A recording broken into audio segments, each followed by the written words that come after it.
चलिए अगला हम सवाल देखते हैं। अगला सवाल लिखा गया है कि निम्नलिखित में से कौन सी योजना महिलाओं को ब्याज में छूट युक्त ऋण प्रदान करने वाली माइक्रो फाइनेंस योजना है। तो वो कौन सी है? महिला समृद्धि। पर अगला क्वेश्चन देखते हैं। अगला क्वेश्चन लिखा है कि रामनाथ कोविंद भारत के डैश राष्ट्रपति हैं, मतलब किस नंबर के राष्ट्रपति हैं। तो आपके ऑप्शन में है 19, 12, 14, 17। तो ये कौन से नंबर के हैं? ये 14वें नंबर के राष्ट्रपति हैं अपने भारत देश के। चलिए बढ़ते हैं अगले क्वेश्चन की तरफ।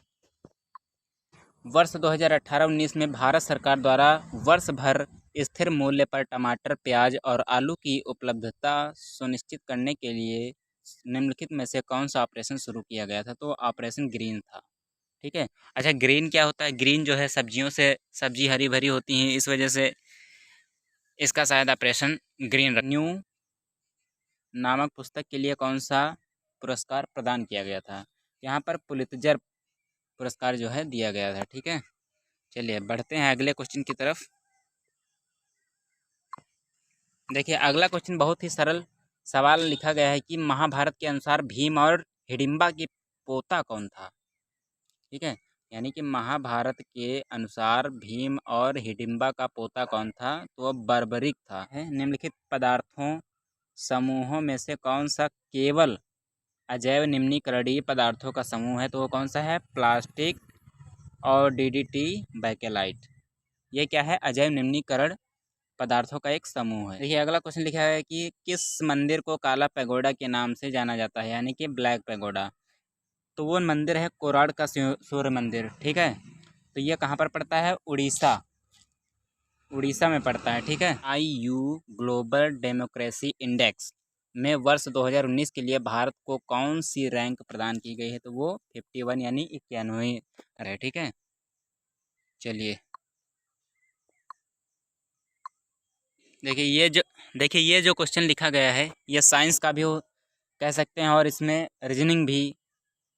रीजनिंग का भी सवाल इसी टाइप से पूछा जा सकता है। कि लिखा है कि शरीर के 4 अंगों के नाम दिए गए हैं, जिनमें से 3 किसी तरह से संगत हैं और एक असंगत है। असंगत का चयन कीजिए। यानी कि जो तीन तीन जो है वो एक तरह से समान है, और जो असमान है उसका चयन कीजिए। नाक, कान, आँख, ठोडी।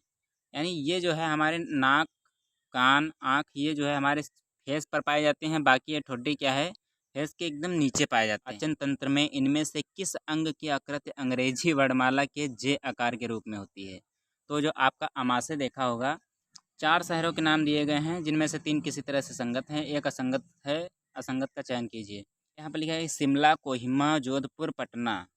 आप आप जरा दिमाग लगाइए। यहाँ पर शिमला क्या है? ये भी राजधानी है। कोहिमा ये भी राजधानी है। पटना ये भी राजधानी है। लेकिन जोधपुर क्या है? ये राजधानी नहीं है, ये शहर है केवल। ठीक है। यहाँ पर देखते हैं शिमला जो है वो हिमाचल प्रदेश की राजधानी है। ठीक है। शिमला जो है हिमाचल प्रदेश की राजधानी है, और कोहिमा किसकी राजधानी है? नागालैंड की। ठीक है। और उसके बाद पटना किसकी है? बिहार की। और जोधपुर जबकि किसी की राजधानी नहीं है। अगर ये देखा जाए तो कहाँ पड़ता है? ये जयपुर में पड़ता है, सॉरी राजस्थान में पड़ता है। ठीक है। जोधपुर जो है वो राजस्थान में पड़ता है, और यहाँ की अगर राजस्थान की राजधानी की बात की जाए तो वो क्या है? जयपुर है। ठीक है। चलिए बढ़ते हैं अगले क्वेश्चन की तरफ।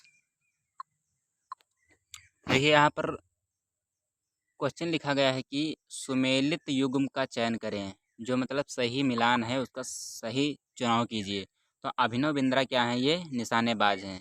तो यहाँ पर यही उत्तर हमारा सही होगा। बाकी अगर देखा जाए तो साइना नेहवाल क्या है? हमारी बैडमिंटन खिलाड़ी हैं, जबकि यहाँ पर मुक्केबाजी लिखा गया है।